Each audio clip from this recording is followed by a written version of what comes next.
सभी को जय श्री कृष्णा, राधे राधे। तो आज फिर सुनाते हैं लड्डू गोपाल की एक सत्य घटना, जिसको सुनकर आपके दिल में भी लड्डू गोपाल के प्रति श्रद्धा, भक्ति भाव और बढ़ जाएगा। तो ये सत्य घटना है एमपी जबलपुर से। तो जबलपुर में रश्मि जी रहती हैं, उन्होंने ये सत्य घटना शेयर की है। तो वो बताती हैं कि वो लड्डू गोपाल की बहुत बड़ी भक्त हैं और वो लड्डू गोपाल की भक्त कैसे बनी, तो ये सत्य घटना के माध्यम से आप सुनिएगा। तो वो कहती हैं कि पहले उनके घर में लड्डू गोपाल की सेवा नहीं होती थी और फिर बाद में धीरे धीरे करके जब एक दूसरे को देखी, वो मतलब उनके जहाँ पे वो रहती हैं उनके मोहल्ले में एक आंटी रहती हैं, उनके घर में बड़े प्यारे से लड्डू गोपाल हैं। तो उनको देखकर इनके मन में लड्डू गोपाल के प्रति श्रद्धा बढ़ी। तो उन्होंने क्या बताया कि ये जो रश्मि जी हैं, उनकी शादी के 3 साल हो गए थे और 3 साल तक इनके कोई बच्चे नहीं थे। तो इनके मन में अब लगने लगा था कि मेरे कोई बच्चा नहीं है। तो एक बार ये उनके घर गई हुई थी, तो वो आंटी ने इनको बोला कि बेटा तुम लड्डू गोपाल की सेवा किया करो, तो देखना आप 1 महीने करके देखो, तुमको खुद पता चल जाएगा। बड़ी अच्छी सेवा है और बड़ी श्रद्धा से करना। भगवान जो लड्डू गोपाल हैं, वो बड़े जल्दी कृपा करते हैं अपने भक्तों के ऊपर। ऐसे करके उन्होंने बताया वो आंटी, और बोले कि देखना तुम्हारी बहुत जल्दी गोदी भर जाएगी। तो जो रचना जी थी, उनको बड़ा अच्छा लगा ये सुन के, क्योंकि उनके बच्चे नहीं थे और कोई अगर ऐसे बात बोल दे जिसके बच्चे नहीं होते ना, तो उनको बड़ा अच्छा लगता है। उनको लगता है कि हो सकता है इनके कहने पे हमारी गोदी भर जाए। ऐसा ही रचना जी के साथ हुआ। तो वो बड़ी प्रसन्न हो गई। अब क्या था कि वो अपने घर आई और अपनी सासू माँ से बताई। सासू माँ भी उनकी बहुत अच्छी थी। वो जिस आंटी के यहाँ गई थी, तो वो आंटी और इनकी रचना जी की सासू माँ दोनों फ्रेंड थी।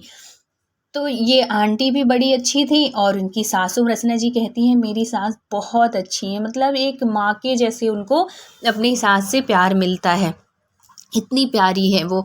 तो रचना जी आके बताएं कि माँ जी वो आंटी जी ऐसे बोल रही थी, तो आप लड्डू गोपाल ले आओ।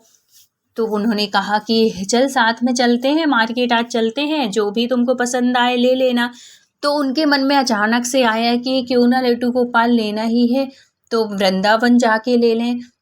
फिर बाद में उन्होंने अपनी सासू माँ से कहा कि माँ जी ऐसा करते हैं ना कि बहुत साल से अपन लोग गए भी नहीं हैं और है, तो इस बार चलते हैं। आप कई बार आपने बोला भी वृंदावन जाने के लिए, तो जा तो पा नहीं रहे हैं, तो शायद इसी बहाने अपन चलें और वहाँ से लड्डू गोपाल ले आएँ, अच्छा रहेगा वृंदावन से ही लाएं। तो ऐसे करके वो बोलती हैं।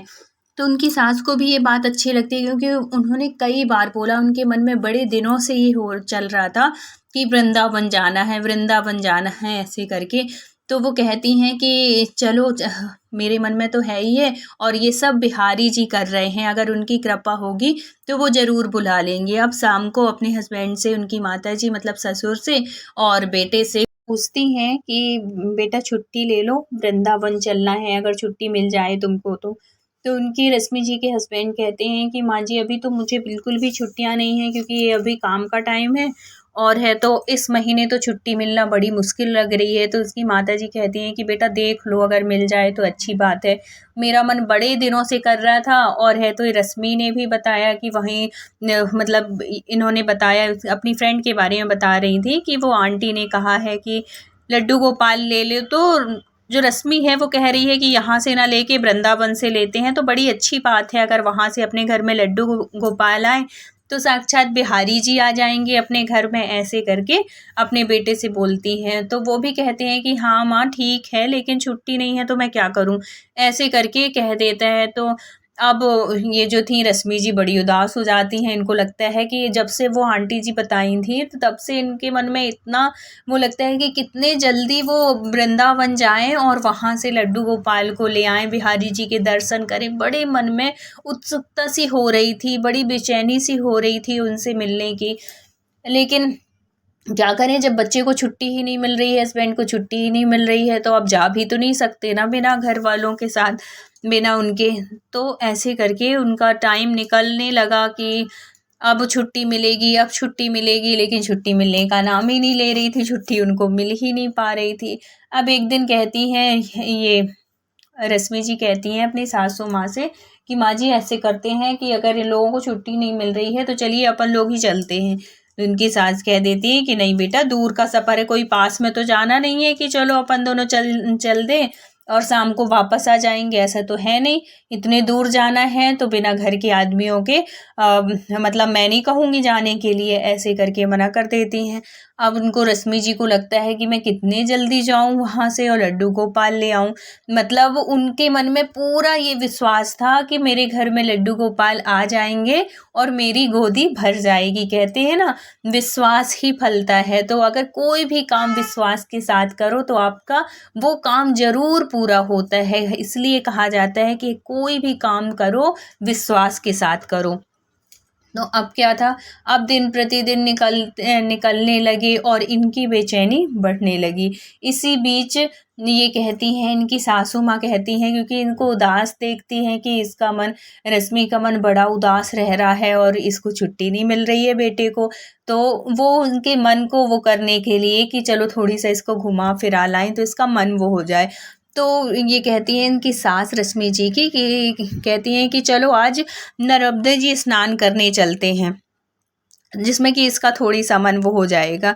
तो रश्मि जी कहती हैं कि माँ जी सुबह सुबह कैसे जा पाएंगे, दोनों का टिफ़िन बनाना होता है, मतलब ससुर का और हस्बैंड का।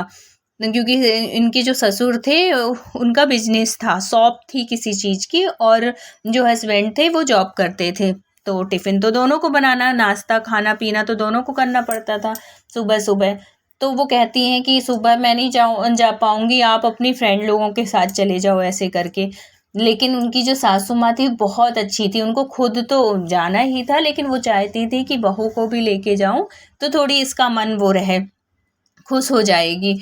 इस वजह से तो वो कहती हैं कि कोई बात नहीं, तू सुबह का काम कर ले, अपन दोपहर तक चलते हैं। तो वो कहती है रश्मि जी कि ठीक है, अगर आपको दोपहर तक चलना है तो फिर मैं चल लूँगी। तो ये जल्दी जल्दी खाना वाना सबको बनाती हैं, टिफ़िन बनाती हैं, और फिर बाद में दोनों सास बहू और जो वो आंटी जी थी इनकी सहेली सासू माँ की, वो भी जाती हैं।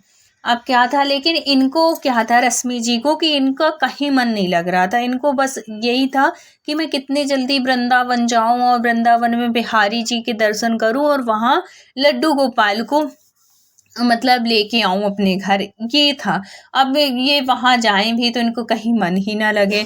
रास्ते भर इनकी माँ कुछ भी कुछ बोलती गई सब कुछ, लेकिन ये बार बार जब भी बात छेड़ें तो बस वृंदावन की, बस वृंदावन। तो मुझे सासू माँ थी वो कहती हैं कि बेटा अपन वृंदावन भी चलेंगे, लेकिन छुट्टी तो मिलने दे। जब उसको छुट्टी मिल जाएगी तेरे हस्बैंड को तभी तो जाएंगे ना, नहीं तो ऐसे कैसे चले जाएंगे। तो अब क्या था कि वो कहती है हाँ माँ सही कह रही हो, आप बिना उनकी छुट्टी के तो जा नहीं सकते। तो अब ये जाती हैं वहाँ पे नर्मदा जी नहाने। अब जाती हैं, अब नहाने के लिए जैसे ही करती हैं, पहले सासू माँ नहाती हैं, बहुत बड़ा घाट होते हैं वहाँ पे। तो भेड़ा घाट जाती हैं लोग नहाने, भेड़ा घाट में नहाती हैं अच्छे से, खूब अच्छे से। जब ये डुबकी मारती हैं रश्मि जी, जैसे ही डुबकी मारती हैं तो इनको ऐसा लगता है जैसे बड़ा सा पत्थर है यहाँ पे। तो डुबकी मार के निकल आती हैं, थोड़ी साइड में हो जाती हैं कि यहाँ पे पत्थर है, और कहती हैं अपनी सासू माँ से कि माँ इस तरफ मत आना, यहाँ पे ना नुकीले से पत्थर से हैं, इस तरफ मत नहाना। अब वो जैसे आगे के लिए चली जाती हैं, आगे नहाने के लिए। तो जैसे ये डुबकी लगाने के लिए करती है नहाने के लिए, तो इनके पैरों में वहाँ भी पत्थर लगता है। फिर वो उनको लगता है ये कितनी पथरीली पथरीले टाइप की यहाँ पे पत्थर है, मैं तो नहा ही नहीं पा रही हूँ। अब वो सोचती हैं कि हो सकता है यहाँ पे हो, तो वही पत्थर फिर वहाँ पे उनको चुभता है। फिर आगे बढ़ती हैं, फिर वो पत्थर वहाँ पे चुभता है। तो वो अब क्या करती हैं कि वो सोचती हैं कि यहाँ पे पत्थर है, ऐसा करूँ कि मैं इनको हटा के साइड में कर दूँ, नहीं तो ऐसा ना हो कि माँ जी इसी तरफ नहाने आए और वो कहीं उनके पैर में लग ना जाए। तो वो जैसे ही वो नुकीले से पत्थर को हटाने के लिए ऐसे हाथ से साइड में करती हैं और करके नहाने लगती हैं। अब वो धीरे से फिर ऐसा लगता है जैसे वो खिसक आता हो वो पत्थर, जैसे ही नहाने के लिए करता है फिर उनके पैर में चुभता है। अब वो जैसे पहले वो मतलब डुबकी लगा के बिना देखे ही हाथ से ऐसे साइड में करी थी। अब क्या सोचती हैं कि अब इनको इस पत्थर को निकाल के मैं घाट के ऊपर ही रख देती हूँ। तो जैसे ही वो डुबकी लगाती हैं उस पत्थर को निकालने के लिए करती हैं, वैसे ही हाथ में जब वो पत्थर आता है तो वो पत्थर नहीं था, वो साक्षात लड्डू गोपाल थे। और जैसे ही वो हाथ में लेती हैं इतनी खुशी के मारे ऐसे उछल पड़ती हैं, ऐसे माँ माँ माँ ऐसे चिल्लाने लगती हैं। और उनकी जो सासू माँ थी और वो जो आंटी थी, वो तो जैसे ये चिल्लाती हैं तो वो तो डर जाती हैं कि क्या हो गया, कुछ से है क्या पानी में। ऐसे करके बोली क्या हुआ, उनकी सास बोली बोली माँ देखो तो क्या मिले मुझे, देखो तो क्या मिले। जब उनके हाथ में वो लड्डू गोपाल देखती हैं, उनकी सबकी खुशी का तो ठिकाना नहीं था, इतनी खुश हो जाती हैं, इतनी खुश हो जाती हैं। और उसकी सासू माँ कहती है कि देख तू इतने दिनों से बेचैन थी ना लड्डू गोपाल के लिए, और उसको है तो छुट्टी नहीं मिल रही थी, तो लड्डू गोपाल ने सोचा कि मैं खुद ही चल के आ जाता हूँ। और ऐसे करके उनकी सास बोलती हैं और रश्मि जी वो लड्डू गोपाल को लेके इतनी खुश हो जाती हैं, इतनी खुश हो जाती हैं, ऐसा लगता है कि जैसे उनको कितना बड़ा खजाना मिल गया हो। अब उनको वो ऊपर निकाल के लाती हैं और सूखे कपड़े से अच्छे से पोंछती हैं, जो उनकी साड़ी होती है बहुत अच्छे से पोंछती हैं, उनको साफ़ करती हैं। और क्या था कि जिसने भी फेंका होगा, मतलब डाला होगा ना नदी में, विसर्जन किया होगा, इस वजह से कर दिया होगा। या तो उन्होंने दूसरे लड्डू गोपाल ले आए होंगे, या तो उनकी एक आँख निकली हुई थी। तो आप लोग कभी ये मत सोच के करिए कि हमारे घर में दूसरे लड्डू गोपाल आ गए हैं तो इनकी ज़रूरत नहीं है। क्या हमारे घर में 2 बच्चे होते हैं तो एक बच्चे को अलग कर देते हैं? नहीं करते हैं ना। वैसे ही उसी प्रकार आप इनकी भी सेवा करिए। लड्डू गोपाल अगर आप उनको भाव से, उनके साथ श्रद्धा भक्ति के साथ अगर आप उनकी पूजा करेंगे ना, अगर आप उनको भाव देंगे तो वो भी अपनी अनुभूति ज़रूर कराते हैं। तो कभी भी लड्डू गोपाल के साथ ऐसे कभी मत करिए कि अगर उनकी आँख निकल गई है तो उनको आप विसर्जित कर दीजिए, या पेड़ के नीचे रख दीजिए, मंदिर में दे दीजिए, ऐसे कभी मत करिए। अगर सेवा अगर आपने कभी भी की है तो आप अपने घर में उनको रखो, उनका मेकओवर करवा लो। और नहीं हो पाता तो आँख, मार्केट में अगर आँख निकल जाती है ना, तो वो ऐसा नहीं है कि वो खंडित हो गए, कुछ नहीं। अगर घर के बच्चों में अगर कुछ हाथ पैर में अगर कुछ खराबी आ जाती है तो उनको बाहर तो नहीं करते ना। ऐसे ही तो हमारे लड्डू गोपाल है ना, अगर हमने उनसे रिश्ता बनाया है तो क्या उस रिश्ते को तोड़ दोगे? कभी ऐसा नहीं करना चाहिए। तो ये हमारी हाथ जोड़ के रिक्वेस्ट है कि ऐसे कभी मत किया करिए आप लोग। तो वो लड्डू गोपाल को देख के रश्मि जी इतनी खुश हो जाती, इतनी खुश हो जाती हैं कि पूछो मत। और बहुत प्यार से वो लड्डू गोपाल को अच्छे से पोंछती हैं, साफ कपड़े से देखती हैं, तो उनकी आँख नहीं होती, एक आँख होती है, एक आँख नहीं होती। तो वो समझ जाती हैं कि किसी ने मतलब इनको निकाल दिया है, अलग कर दिया है। तो वो पहले बहुत रोती हैं कि कैसे कैसे दुनिया में लोग होते हैं। और फिर बाद में उसकी सासू माँ बहुत अच्छी थी, मतलब सच में रश्मि जी कहती हैं कि मैं अपनी माँ जी की जितनी तारीफ़ करूँ कम है। बहुत प्यारा रिश्ता है। तो वो समझाती है कि बेटा कोई बात नहीं, अपन लड्डू गोपाल को बहुत अच्छे से वो करेंगे। फिर वो एक शॉप में जाती हैं जहाँ लड्डू गोपाल का मेकओवर होता है, उसमें लड्डू गोपाल की बहुत सुंदर सी आँख, मतलब सबको श्रृंगार करवा लेती हैं। और इतने प्यारे लड्डू गोपाल हो जाते हैं, इतने प्यारे लड्डू गोपाल हो जाते हैं। फिर वो लड्डू गोपाल की बहुत श्रद्धा भक्ति से उनका पूरा परिवार लड्डू गोपाल की सेवा करने लगता है। माँ जी भी करती हैं, रश्मि जी, उनके हस्बैंड भी पूजा करके जाते हैं, ससुर, मतलब सब लोग। और फिर लड्डू गोपाल की कृपा से कुछ दिन में रश्मि जी की गोदी भर जाती है, उनके घर में एक छोटा सा लड्डू गोपाल आ जाता है, उनकी गोदी भर जाती है।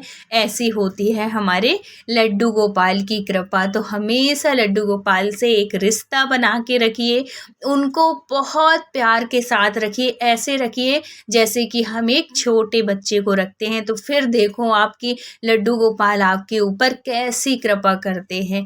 तो लड्डू गोपाल अपनी कृपा हमेशा सबके ऊपर बनाए रखना, जैसे कि आपने रश्मि जी के ऊपर कृपा की। तो बोलिए लड्डू गोपाल की जय। वीडियो अच्छा लगा हो तो please like share and subscribe करिएगा। मिलते हैं किसी नेक्स्ट सत्य घटना के साथ। जब तक अपना ख्याल रखिए, अपनों का ख्याल रखिए। Thank you so much full watch करने के लिए। राधे राधे।